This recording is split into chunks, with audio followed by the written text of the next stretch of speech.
మా ప్రభువైన యేసుక్రీస్తు నామమున శుభవందనాలండి. ఈరోజు దేవుని వాగ్దానం హోషేయ గ్రంథము 13వ అధ్యాయము 5వ వచనము. మహా ఎండకాలిన అరణ్యములో నిన్ను స్నేహించిన వాడు నేనే అనే వాగ్దానం ఇచ్చాను. పరిశుద్ధాత్మను అర్ధరాత్రులేసి ప్రార్థన చేసి స్తుతి చెల్లించి మళ్ళీ ప్రార్థన చేసి దేవుడు దేవుడి వాగ్దానం చేయించారండి. వెంటనే చూడండి ఇక్కడ రెండు దినం కూడా మనం ఉదయకాలం సాయంత్రకాలం అర్ధరాత్రి ప్రార్థన చేస్తున్నాం, త్యాగం చేస్తున్నాం, బైబిల్ అయితే పూర్తి రాస్తున్నాం. దేవుని కృపలన ఇంకా ఉపవాస ప్రార్థన చేస్తున్న విధంగా చేస్తున్నాం కదా దేవుడు మరి మనకు తోడుగా ఉండే దేవుడు అనమాట. మనం రక్షించి కాపాడే దేవుడు అనమాట. మన స్నేహితుడు ఆయన అనమాట. ఈ లోకంలో ఈ లోకం అరణ్యం లాంటి లోకం అనమాట. ఈ లోకంలో మన ఎడారి లాంటి ఈ లోకం, అరణ్యం లాంటి ఈ లోకంలో దేవుడు మన స్నేహితుడు, మన రక్షకుడు, మన తండ్రి, మన ఇక అన్ని సర్వస్వం ఆయనే అనమాట. మన దేవుడు అనమాట, మన రక్షించే దేవుడు అనమాట. అయితే ఈ వాక్యం మరి నేను బొంబాయిలో ఉండగా కూడా దేవుడు ఒకసారి మాట్లాడారనమాట. సార్ అందరూ మా ఎండకాలం అరణ్యాన్ని సహించేవాడు నేనే అని చెప్పేసి అయితే అవునండి. ప్రపంచం అరణ్యం అంటే ప్రపంచం అనమాట. ఈ ప్రపంచంలో మరి దేవుడే మనకు స్నేహితుడు ఆయనే అనమాట. అయితే ఇక్కడ మళ్ళీ రాత్రి వాగ్దానం ఇచ్చారనమాట. ఇక్కడ దీనికి రిలేటెడ్ తీసుకురండి 8వ అధ్యాయం 15 వచనాలు చూస్తే ఏమని మాట్లాడుతున్నాడు దేవుడు. ప్రజలను నాటి దేవుడు మరి అక్కడ ఇశ్రాయేల్ని ఎడారిలో నడిపిస్తున్నారన్నమాట. ఎడారి నీళ్లు లేని భయంకరమైన ఆ గొప్ప అరణ్యములో ఆయన నడిపించను అంటున్నారు. రాతి బండ నుండి నీకు నీళ్లు తెప్పించను అని అంటున్నారన్నమాట. ఇంకా దేవుడు ఇంకా ఏమని మాట్లాడుతున్నారంటే రిలేటెడ్ వ్యాఖ్యలు హోషేయ గ్రంథంలోనే 11వ అధ్యాయం 3-4 వచనాల్లో ఎఫ్రాయిమును చేయి పట్టుకుని వానికి నడక నేర్పించిన వాడు నేనే అంటున్నారు. వారిని కౌలించుకొని వాడు నేనే అంటున్నారు. నేనే వారిని స్వస్థపరిచిన వాడనైనాను అంటున్నారు. ఆ సంగతి వారికి మనసున పట్టలేదు అంటున్నారు.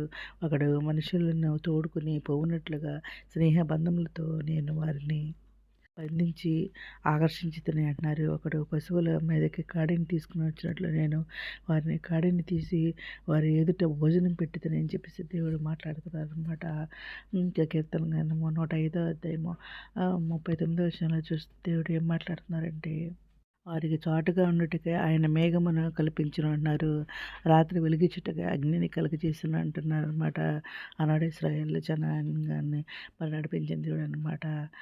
మేఘములను కల్పించారంట పగలు, రాత్రిపూట ఏమో మరి వెలిగించుటకై మరి చంద్రుడు మరి వెలిగించారనమాట. చంద్రులాగా ఆ విధంగా చేసి నేను కాపాడదను అని అంటున్నారు. ఇంకా ద్వితీయోపదేశ కాండం 32వ అధ్యాయము 10వ వచనంలో చూస్తే అరణ్య ప్రదేశంలోనూ భీకర ధ్వని గల పాడైన ఎడారిలోనూ వారిని కనుగొని ఆవరించి పరామర్శించి తన కనుపాప వల్లే వారిని కాపాడాను అన్నారు. పక్షిరాజు తన గూడు రేపి తన పిల్లలపైన అల్లాడుచు రెక్కలు చాపుకొని వాటిని పట్టుకుని తన రెక్కల మీద వాటిని మోయినట్లు యెహోవా వారిని నడిపించను అంటున్నారు. యెహోవా మాత్రం వారిని నడిపించను అని దేవుడు మాట్లాడుతున్నారు అనమాట.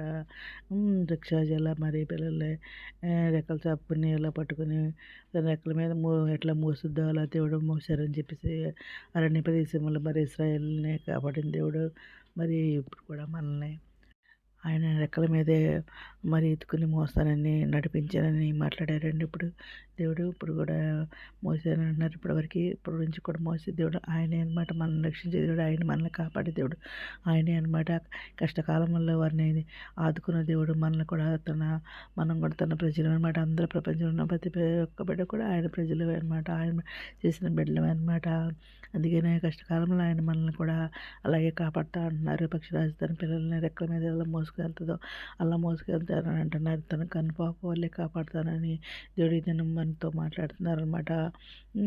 ప్రజలను మరి విడువక స్నేహంగా ఉంటానని, సంరక్షిస్తానని, కాపాడుతానని దేవుడు మనకి వాగ్దానం ఇస్తున్నారు. వాగ్దానం నెరవేర్చే దేవుడు మన దేవుడు సజీవుడైన దేవుడు అనమాట. ఈ వాగ్దానం మంద చిత్రం కోరుకుంటూ ఈరోజు మనం ప్రార్థన చేసుకుందాం. మోహనద్ర శాసకులందరూ ఘనమైన నామకాలు స్థుతిస్తున్న తండ్రి అందుమీద ప్రపంచంలో ప్రతి ఒక్క బిడ్డని పేరు న్యాయం చేసుకోండి. అయినా ప్రతి ఒక్క బిడ్డ అసలు తెచ్చింది అక్కడ తెచ్చిన కోరికలు తెచ్చండి. దాని బిడ్డలకు మంచి జరిగి దయశైలి లేకుండా ఉద్యోగాలు తెచ్చండి. ఆదిపిస్తున్నారు ఆది సాయం దయచేయండి. అనారోగ్యం స్వస్పర్శన వేదన దుఃఖం ఓదార్చండి.